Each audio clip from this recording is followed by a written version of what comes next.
Hey guys, happy Sunday night. It's 5 o'clock. It's time for Collective's live liturgy. I'm Ben Collins. I'll be your host for that. With me, as always, Fred, prophet in residence, singer of songs. Tonight we have on the couch Dan Hensley. I'm always thrown to Dan for Collective Care stuff. There's some really good Collective Care stuff tonight, so we wanted him here on the couch in person. Thanks for coming along. Give me just a second. I'm going to pull Facebook up. So I can see who is with us chatting and say hello to you guys. If you're on YouTube also, I don't know if we've got anybody over there yet. Usually David is with us over there. So if you're on YouTube as well, hello there also. And I'm coming over here to see who's on. All right, we've already got a handful of folks on. So if you're on and you want to say hello, feel free to do that. Freddie and I are going to get started with some music, and then we'll chat with Dan about Collective Cares in just a few minutes.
Yes. We're going to talk tonight about light and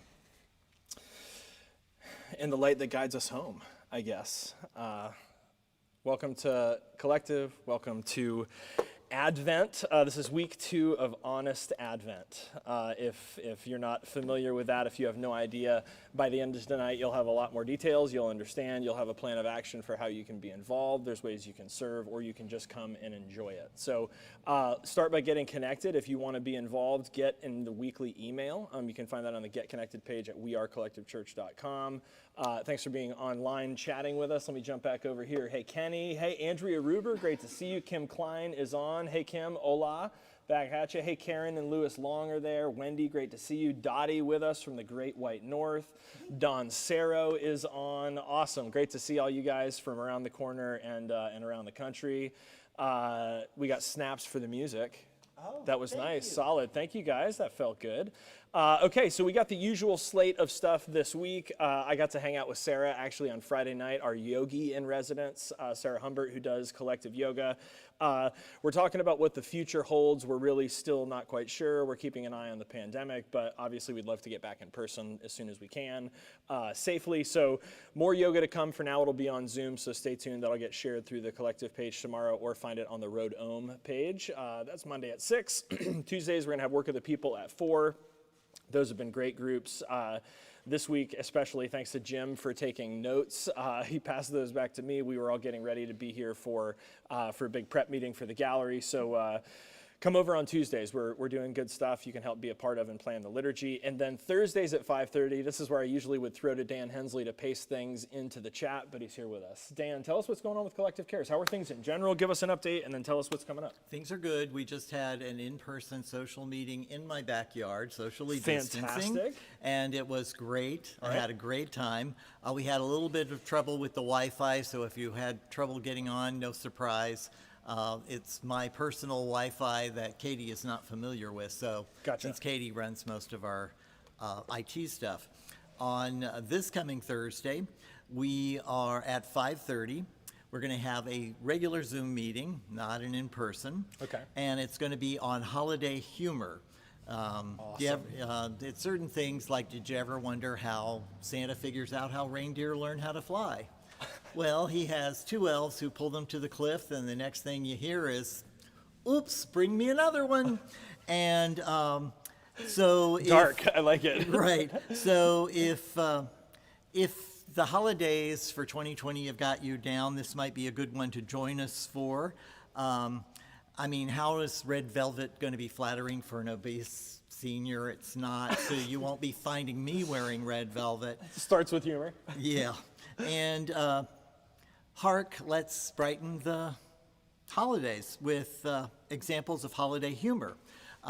For our Thursday meeting, we'd like you to bring 3 examples of a comic or a card or a joke that's particularly funny. And if it's not funny, you'll get a fruitcake award, because there's nothing funny about fruitcake. Love it. So the Zoom meeting ID is, if you're writing this down, You could share it. I'm going to share it right now. Look at this technology. Okay. Go ahead. It's 830 Got it. 3504 Okay. 7264. Awesome. And the password for the meeting is CC12345, because we're so technical. Awesome. I And- feel like I should be saying the phone lines are being flooded with callers who are eager to support something because we're giving out these numbers. But thank you for all your support. Well, and the reason why I'm here today is not because of the holiday humor. It's because one of the things that we discussed last time in Collective Cares is we'd like to give back to Collective Church. So next week, because what we had planned was we were going to get together, and we're physically going to get together in the Drecka building, and we're going to wrap gifts together. Awesome. The thing that we thought, from 5:30 to 6:30, we are going to be wrapping our own gifts, and then from 6:30 to 7:30, or if we need to, we'll go later, we'll wrap gifts for the Collective Church. Awesome. Now, if you feel like you can, if you give a donation to Collective Church, we'd appreciate it. If you can't, we don't care. We'll wrap it anyway because we like to wrap it up. Awesome. If I already you're- have a basket full of things I'm bringing you guys to wrap. Oh, that's great. excited So 'cause of this is the kind of thing that we do. And Yeah. this is something I did for Mr. Collins, Thank you. Pastor Collins. Don't you dare. Thank you. And this is another. The Reverend, yes. If you're looking for things to put cookies or candies in, we can do something like this. It's Cylinder wrapping. Who does that? cylinder wrapping, That's yes. great. You guys handle that. Yeah, so this is my special medallions that I do. Awesome. So if you're looking for medallions, they'll know I did it, but don't tell them. Awesome. Just tell them you did it. So hopefully, Awesome. hopefully we'll have people show up at Yeah, and this 6:30. is a great segue. So the next thing we're going to talk about is the Honest Advent Gallery, and so this will be open actually while the gallery's open. So even if you don't have anything to wrap, come on down, say hello to the crew from Collective Cares. You can come and check out the gallery. It will be open that night, or you can plan to do both at the same time. Drop off your gifts while they're getting wrapped. You can plan to check out the gallery. So plan to come on down. That'll be Thursday night at 5:30. You all will be here. So, but the gifts wrapping will be Collective. 6:30 for Collective Church. 6:30. Will Got be it. 6:30 to 7:30, and if Awesome. they need us to be later, just message me if you're a friend of Okay, mine. so little holiday fundraiser and support here for Collective Church and Collective Cares. Thanks a bunch, Dan. Sure. That's awesome. And Heather's going to join us in just a second. So a few more details about the Honest Advent Gallery real quick before we move on. We did open this week. Heather, you can come on and jump in. The Honest Advent Gallery is open, and there are about to be, well, I guess there are resources live. Hey, Heather. Hey, Ben, how are you? Doing well, thank you. Good. So Heather was here a lot this week. Kenny was here a lot this week. Freddie came and did a shift. We got the first couple nights under our belt of the Honest Advent Gallery. Brandon was here shooting, so we're ready for you. We're going to be open Thursday and Friday, I believe, this week. I should have looked at the schedule, but it is on the screen, so check it out. It's on my screen, your screen. But you're going to want to come and check out the gallery. It's really cool. We're gonna talk a bit more about what that is. But there are ways for you to be involved. So keep an eye out. There's going to be promo going out about the gallery, opportunities for you to share with people. That's the best. That's how we like to do things, is word of mouth, so let people know what's going on and how they can be involved. And then if you want to be a volunteer to be a host, there are going to be chances for that too. So that'll go out on social media probably tomorrow and Tuesday, so keep an eye out. Thanks for being here with us live. If you're with us, if you're chatting along, great to see so many of you guys in the chat. Hey, Steve Tonjes, great to see you. Your presence makes us who we are. Welcome. Fred, we got the community statement. You want to lay it on us here? Let's do it. All right. We value highly the metaphor of journey. We're different people from different places and backgrounds representing an intergenerational community. We've traveled different paths. So we agreed not to make assumptions about the person across from us, next to us, or in conversation with us. We challenge ourselves to be sensitive, knowing this community includes a diverse group of people, from lifelong followers of Jesus to people who are just now open to the idea that God might exist. We strive to avoid offense, ask good questions, articulate and explain our responses. We don't assume fluency in Bible, spirituality, or church language, because we believe the message of Jesus is not for Christianity, but for humanity. So we do everything in the spirit of love and grace. Beautiful. Well said.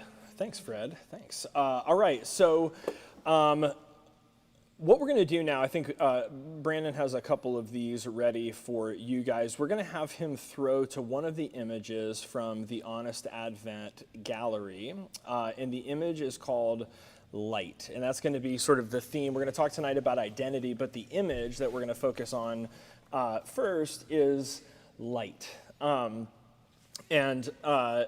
Rather than doing like a formal Advent candle reading, I wanted to just engage Heather for a minute in conversation about this image and about sort of what we've been talking about and thinking about with light. And she mentioned just before we came on, some of this is going to be recurring in the sermon, and that's okay. It's okay if you hear this stuff. But particularly these two images from Scott Erickson, who's the author of the book and then also the artist in the show. These are two images from the show that deal particularly with light imagery. So the one obviously is called Light and the other is called Given. So we're going to look first at the light imagery, which is just the hand holding like the match, and it's got the light and the fetus in it. I should have introduced Space Baby. You know, I feel bad. If I could get a redo, I would have introduced Freddie, and then Dan, and Heather, and then Space Baby. Space Baby's with us tonight. You can come see, yes, as always, Space Baby is always with us, yes. We got neighbors who are honking at us. So this imagery, and then the text under it, I'm not going to read it now because Heather's actually going to read a more full version of that text here in a little bit. But as the image comes up, as we get ready to light the Advent candle, Heather, I just wanted to ask you to maybe share a couple of the thoughts or sort of key ideas for you. And I know that you did some of the voiceovers for us for the gallery stuff this week. So a lot of the imagery, a lot of the theological ideas, a lot of the traditional seasonal Advent has been kind of swirling in our conversation. So in this image or in this sort of theme, what's kind of jumped out to you? Well, I think when I was researching some of the readings for this week, I was looking through biblical references to light, and it's just everywhere. I mean, it starts off the very first line in the Bible after God creates the formless earth.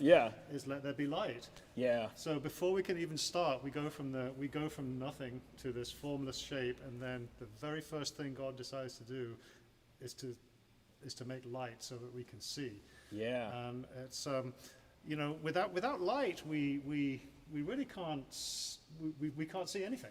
You know, so without light, we literally are stumbling around in the dark, and it's just oftentimes I was thinking oftentimes the darkness is a scary place. Yeah. You know, when we're children, how many of us as children, or how many of us that have children, that they insist that they sleep with the light on, even if it's a small night light. Sure. Because as we get older, though, there seems to be a contrast, because I found that as we get older, we often go towards darkness as that comfortable place. Yes. You know. Yeah. The most intimate restaurants we go to, we want to turn the lights down. Sure. We go to a movie theater, we want to turn the lights down. Yeah. You know. And what do you think we're hiding from? I don't know. I think a lot of those things. I loaded that question, obviously. Do you think we're hiding? A lot of those. I guess that tells what I'm thinking. In a lot of those places, I think we want the darkness for us to be able to focus on the thing that's important. So in the movie theater, the lights go down, but the screen is illuminated. So we're that's not what we're hiding, focusing. we're muting Right. distractions. When we're at an intimate dinner for two, Interesting. we don't want to see everybody else in the restaurant. We want to Yeah. focus on the person that we're with. So Interesting. the lights are down. Well, and I immediately went from a negative perspective, but I went to like the modern worship movement and the way that churches transformed from these colorfully lit stained glass bright auditoriums to basically theaters that are dark with lights focused just on the stage, so that your focus is not on people but on like the show. Sure. Interesting. Yeah. Okay. I like that a lot. That's really neat. It's interesting you bring up the idea of stained glass as well, because I was thinking about those old cathedrals, and obviously the stained glass was a way that that clergy could present the liturgy to the people that possibly couldn't read for themselves. Yeah, visually. So they could visually depict the Bible stories on those and the messages on those images on those windows. But one of the things that struck me was, in a dark church on a Sunday morning, or in a dark church at evensong, those would be flat images. Kind of dark even. And then when the sun comes out and the rays of the sun go flying through this beautiful stained glass artwork, it transforms them into something which is really magical. Sure. And I think that would have been a great example for those congregations of the transformative nature of light, and of the way that flat story, you can read a story and it can be meaningless, or you can illuminate it with these beautiful colors, and it can change it so much. When the light is moving through it, it really is alive. For sure. Wow. Awesome. Let's throw that other image up real quick. And actually, Heather, have you got a lighter by any chance? I do. So actually, right before, I'm not to put Heather on the spot, but before we came on camera, she moved her cigarettes, and I think that it's also important that you realize that this is not the church where we feel like we have to move our cigarettes. So thanks for the lighter. Oh, we're gonna light. Yeah, let's just go for it. Okay.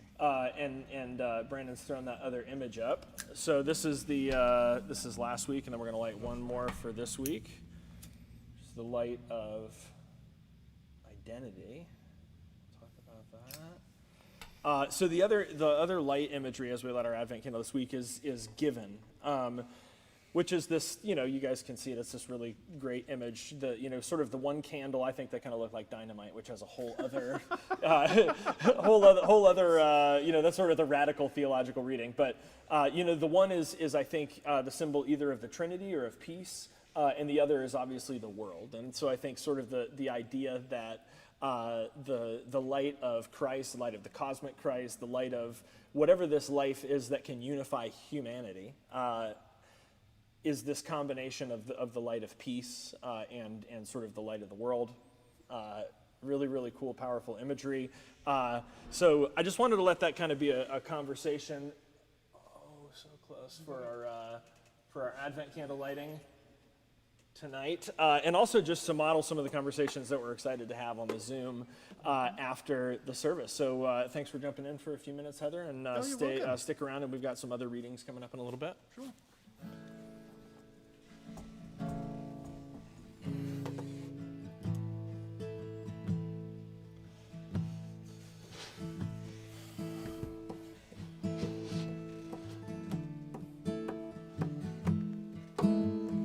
Christmas light, another fight, tears we cry to flood, got all kinds of poison in my blood. Took my feet to Oxford Street, trying to right a wrong. Just walk away, those windows say, but I can't believe she's gone. You're still waiting for the snow to fall. It doesn't really feel like Christmas at all.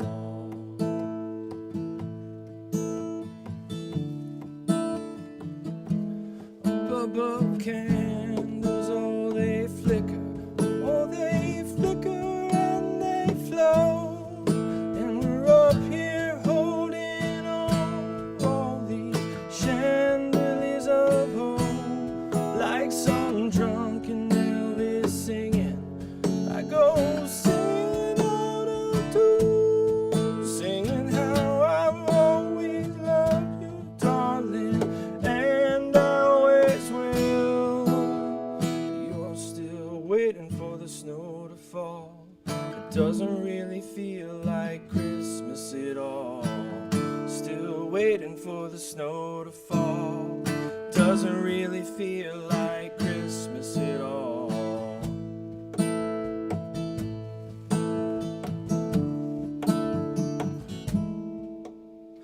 Those Christmas lights light up the street, down where the sea and city meet.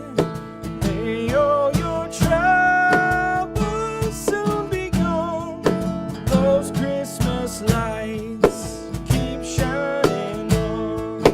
Those Christmas lights light up the street, down where the sea and city meet.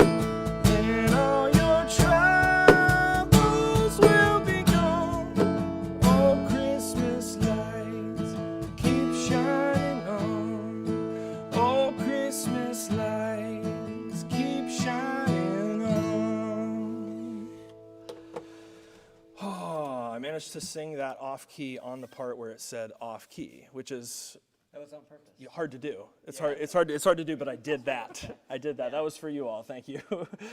So what we're going to do now, we've been sort of teasing Honest Advent. If you got down here to see it, you have a sense for what we're trying to do. But part of the reason we haven't really try to give too much detail is that we wanted to wait to get some of the collateral together. So we're going to give you the promo video. Right after that, when you've got a better sense for what's coming, then we're going to dive into an Honest Advent meditation. Then we'll hear a reading, and then we got a great Honest Advent sermon for you. So let's get into Honest Advent. Here we go.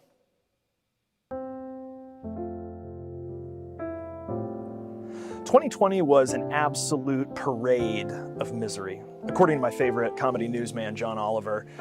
We started the year with Australia on fire. Kobe Bryant died, and it seemed like America was going to go to war with Iran. That was all before COVID and things got much worse. We had mass unemployment, evictions on top of the already existing affordable housing crisis right here in Volusia County in our own backyard. We lost the true king of Wakanda. John Lewis made his last journey across the bridge, and we laid down the pearls of the notorious RBG. There were murder hornets, orcas attacked Spanish yachts, kids were put in cages by our government. But the year wasn't without its gifts. We met Joe Exotic and Carol Baskin. This year ruined lives. Dreams, jobs, concerts, sanity, mental health on individual and societal levels.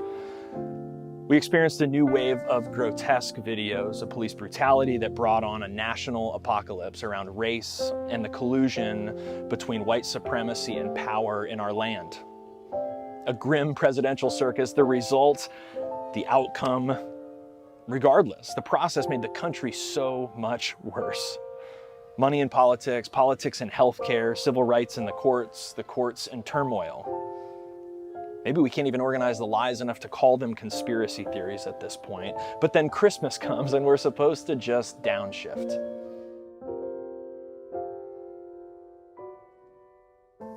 But then Christmas comes and we're supposed to just downshift into Emmanuel, God is with us, tinsel lights and warm, happy feelings. What about the vulnerability of God with us? Feels like maybe this year more than recently, it's time for an honest Advent. Not one where we struggle to force our religious ideas into the 2020 story in a way that makes sense, because for many people 2020 doesn't make sense and it doesn't feel like God is with us.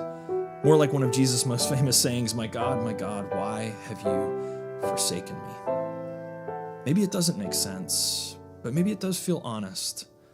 We need an Advent that makes space for the way you feel, even though none of this makes sense. We need an Advent that can be honest, both about the hope that God is with us and God is with us, and the truth that that is so complicated.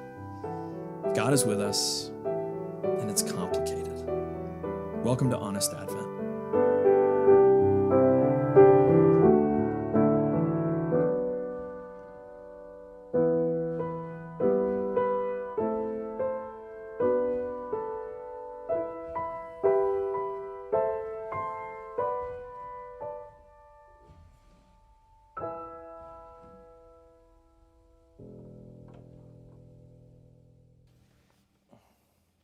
Hey guys, hopefully you get a better sense for what we're trying to do with Honest Advent, and hopefully you can put yourself or find yourself in that kind of story and that sensibility. I want to jump right into one of our Honest Advent art pieces. This will both be our meditation for tonight, but it'll also give you a sense for what's going to be available in just a few days that we'll have the entire gallery. Each piece in the gallery will have a 3-minute unnarrated clip, roughly 3 minute, and then each one will have a narrated portion as well. So we're going to jump in just a second to a piece of the show called Beginning, and you'll have a few minutes where it'll just have some background music. It'll be kind of a dynamic shot that'll move in and then move back out. Again, as always, feel free to use it or not. You can mute it. You can just sit silently with your eyes closed. But the idea is that we're gonna sit and breathe together. So if you want to get comfortable, put your feet on the ground, get to a place where you can breathe. And after a few cleansing breaths, if you want to pick a mantra for tonight, I'm going to use light because that's what we're talking about, or you could use identity. But feel free to use this 3-minute meditation in any way that's helpful for you. We'll sit silently together for about 3 minutes.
So the reading that went with the image of light that we looked at earlier, that Heather and I talked about as we lit the Advent candle, is from the first chapter of the Gospel of John. And I've asked Heather to read a big chunk of that tonight before the sermon, and this will sort of be the text for our consideration during the Zoom afterwards as well. So Heather, take it away.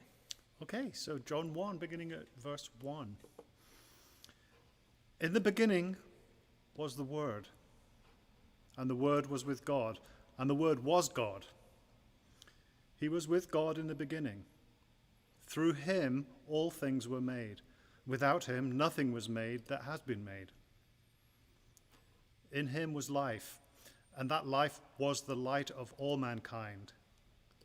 The light shines in the darkness, and the darkness has not overcome it. There was a man sent from God whose name was John. He came as a witness to testify concerning that light, so that through him all might believe. He himself was not the light. He came only as a witness to the light. The true light that gives light to everyone was coming into the world. He was in the world, and through the world was made through, and though the world was made through him, the world did not recognize him. He came to that which was his own, but his own did not receive him. Yet to all who did receive him, to those who believed in his name, he gave the right to become children of God. Children born not of natural descent, nor of human decision or a husband's will, but born of God. The Word became flesh and made his dwelling among us. We have seen his glory, the glory of the one and only Son, who came from the Father, full of grace and truth. There's a lot there. There's a lot there. If you are, if you're live with us, I'm always open to a one-sentence sermon. So if you want to, if you're bold enough to take a risk and post a single sentence in the Facebook chat, man, Heather, how do you understand what that passage is trying to say? To put you on the spot, or Fred, feel free to jump in. So. Going back to our discussion earlier about light, references to light in the Bible, I think one of the overriding themes that I've noticed is that God sends us the light. It illuminates the world. We get to see what it's like, and then we forget. And then God sends another light, and we see the world again, and we're reminded, and then we forget. Yeah, sort of the light comes and goes, Yeah, dims and brightens. It seems to, and I think at this period in history, we had forgotten. Yeah. And so I think John was preparing that way and saying, "Hey, listen, guys, more light is coming. We're gonna be able to see here." But because it was dark, because the light hadn't arrived yet, a lot of people didn't see. Well, and it's interesting. Yeah, I think last year, I think especially around the campaign for faith, but I also think the last couple years we've sort of talked about. The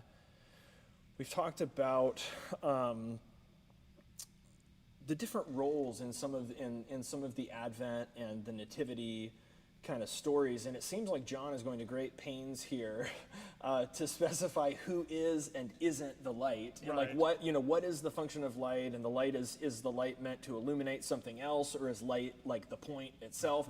And obviously John's gospel is a much more mystical, sort of reading. So you get a lot more theological assumption, you get a lot more mysticism.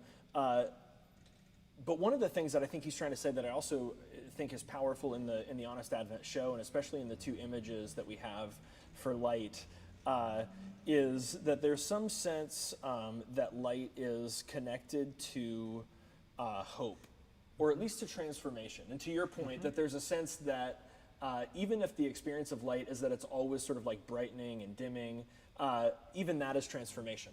Even that is that there's some hope that if it's dark right now, it will get light. that there's somewhere for it to go. So one of the things that got said this week when we were talking at Work of the People, and this was powerful to me. I don't know why I haven't had this realization as powerfully, because I've been familiar with these metaphors, being in church, being in ministry. But somebody said it this simply on Tuesday, and it was really great for me to hear it this way, that when you turn the light on in a room, you don't see the light, you see the room. And I think for me, that was a very simple version of like the high philosophy of Peter Rollins, 6-7 years ago now, who basically, the way he communicated it was, spirituality isn't something else you add to your life. It's something that transforms the way you see everything in your life. And in the same way, like you come in the room, you turn the light on, it's not like you didn't have light and now you're holding something called light. It's that now you can see everything in the room differently, or in the sense that we were talking about Tuesday, you see the goal of our faith is not to see the light.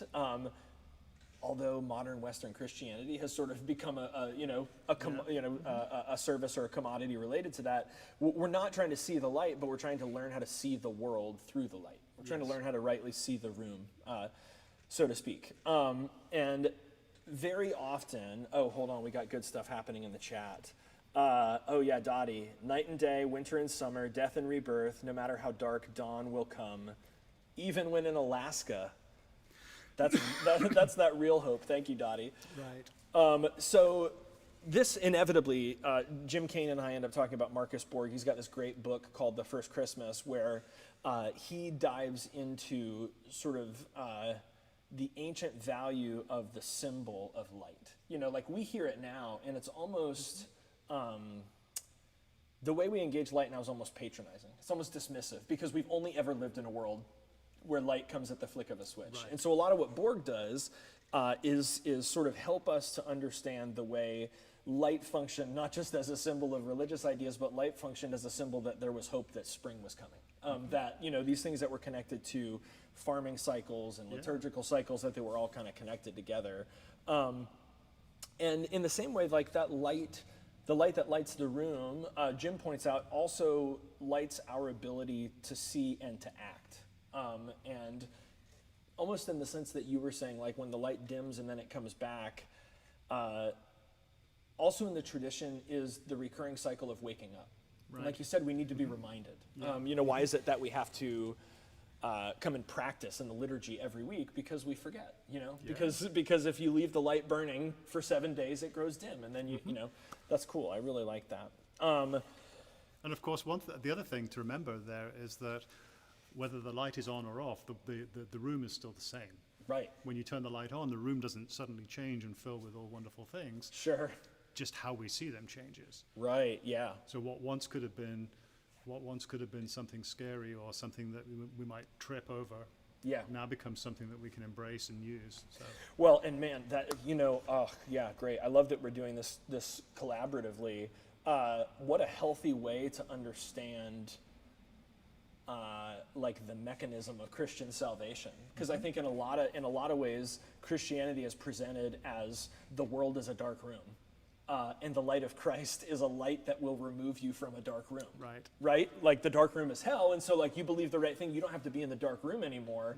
And the faith that we're offering is not that you get free from the dark room or from hard times or from suffering or near death or whatever, but that we want to practice a way of living that can turn the light on. Right. And we can see, in a lot of cases, the abject horror of the room, but at least we can see it.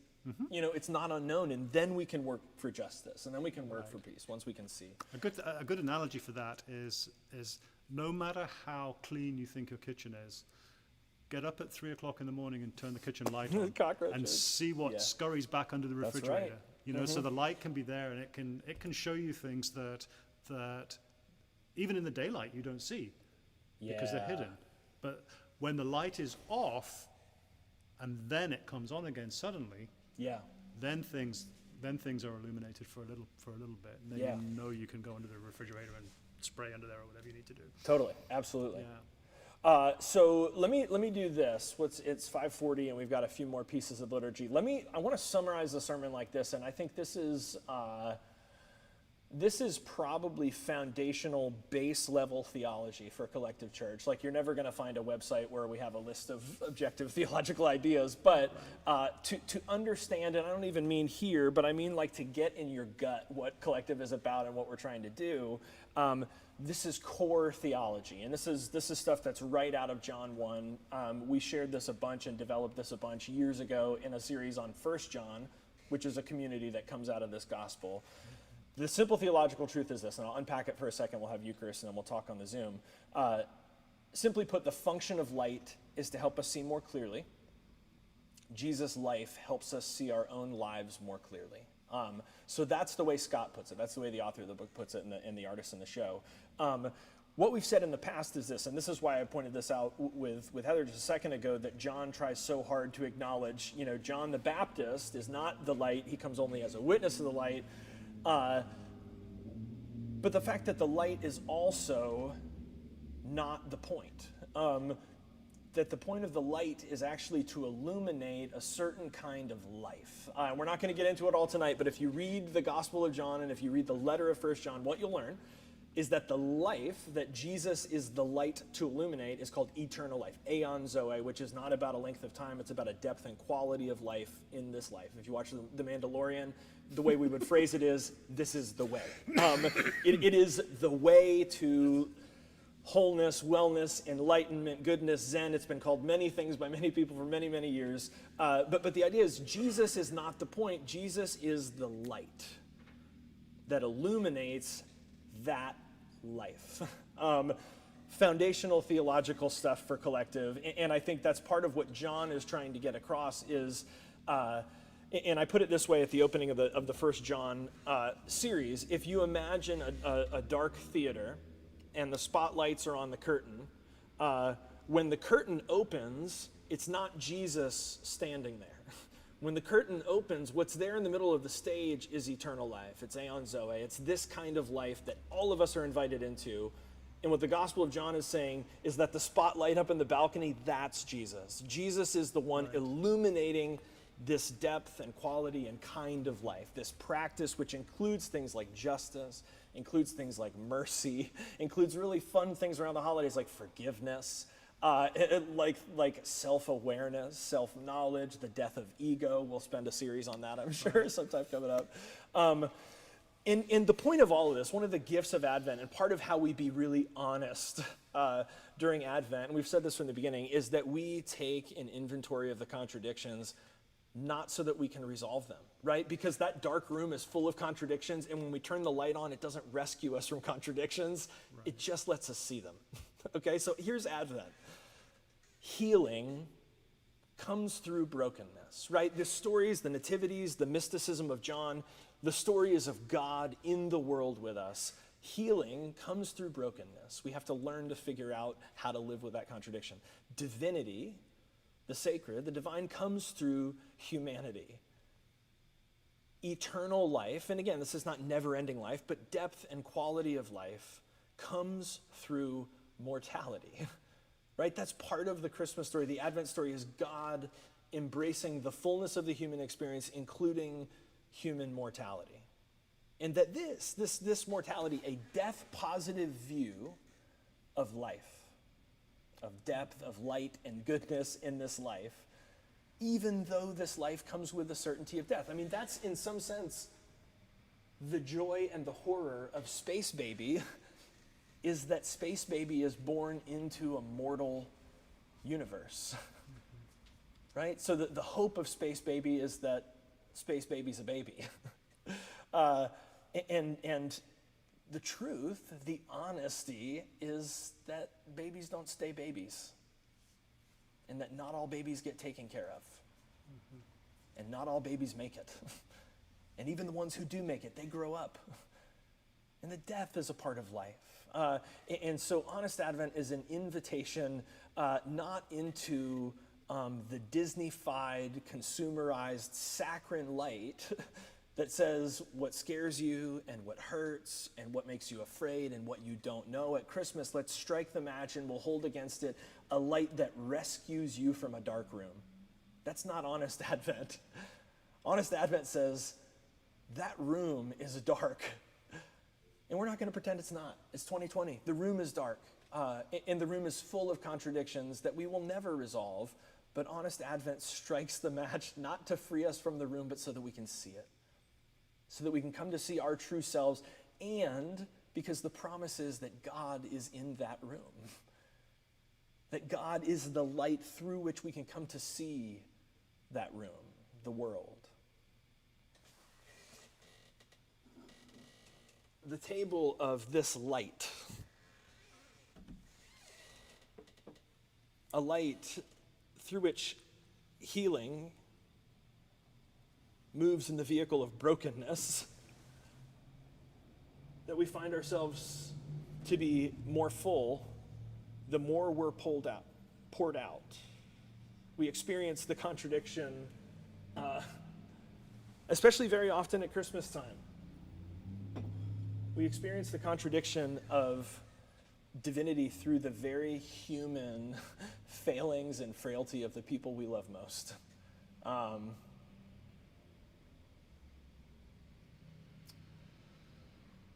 For me, for us this year, the light of incarnation, the light of the vulnerability of God with us, for me this week feels like, have you been hurt by someone you love, someone close to you, or have you hurt someone you love? I don't think we need any more light in our life that tells us to avoid that and bury that and pretend that's not there. I think maybe what we need is some honest light, some light whereby we can look at ourselves and we can ask, why did we hurt that person? Why did we say the thing that we did? Why did we feel the need to harm them for us to feel better? Or maybe the flip side. Why would someone say something like that to us? Why would we allow them to say something like that? Do we think we deserve to be spoken to like that, to be hurt like that? Light then is not so simple. Light invites us to look at ourselves and not the easy selves, not the Facebook selves, but the true selves. That's the vulnerability of God with us. That's the light of the table that's set for us tonight. It's open to us and to all people, and no one will ever be turned away. If you've got elements with you, feel free to enjoy them with us as we reflect.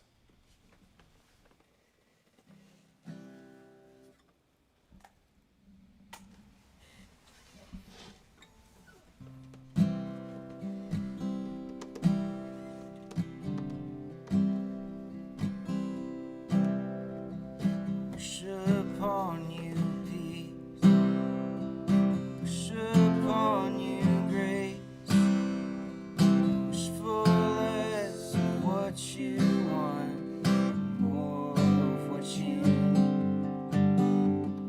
Wish upon you an old life, the heart that stays young. Most of all, I wish upon you love. Upon you true, and all you feel is doubt. I hope you know that an open mind still knows when to shut things out. I wish upon you a brave heart that will always rise above. Most of all, I wish upon you love. As the sun sets, well, the moon begins to rise. So even in darkness, you'll find the light. You'll find the light.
Beautiful, beautiful. Thanks to Fred's bud, David Ramirez, for that one. Great one. And Heather's got a benediction for us in just a second. If you guys want to get connected to what's going on in the life of Collective Church, go to wearecollectivechurch.com. Sign up for the weekly. If you want to get to know us a bit better, chat with us in person. As you can tell, we like to laugh. We're sort of hamming it up. We don't take ourselves too seriously. So jump on over to the Zoom, introduce yourselves, and you can find us on Facebook. info@wearecollectivechurch.com. Email us if you have any questions. Heather, how about a benediction for us? Okay. It's dark. I'm wrapped in the warm cocoon of my comforter. I'm not asleep, but I'm not awake either. What is that? Over there, in the corner of the room. I pull the comforter up so that just my eyes are exposed, as if that will protect me from the intruder, the monster, whatever that dark, shadowy figure is. I don't move. It doesn't move. I squint into the darkness. Is it staring back, studying me? I don't believe in monsters, but still, I reach out to the nightstand slowly, no sudden movements. I feel for the switch. I turn it slowly. Click! The room is bathed in yellow light. My bathrobe stares back at me, pink and fluffy, immobile and benign. I notice my heartbeat starting to slow. I do an inventory of all the shapes in my room, not quite ready to close my eyes. I roll over and I drift back into a peaceful sleep. Lighten our darkness, we beseech thee, O Lord, and by thy great mercy defend us from all perils and dangers of this night, for the love of thy only Son, our Savior, Jesus Christ. Amen. Amen. You snuck that one in on me. Gorgeous. Let's bring our hands together as a symbol of this intention. First, to our foreheads for clarity of thought, and to our lips for clarity of speech, to our hearts for clarity of action, so that in all that we say and do, love would be our first thought, our first word, and our first deed. Freddie, Heather, Brandon, Space Baby, and to all of you, grace and peace. We'll see you on the Zoom.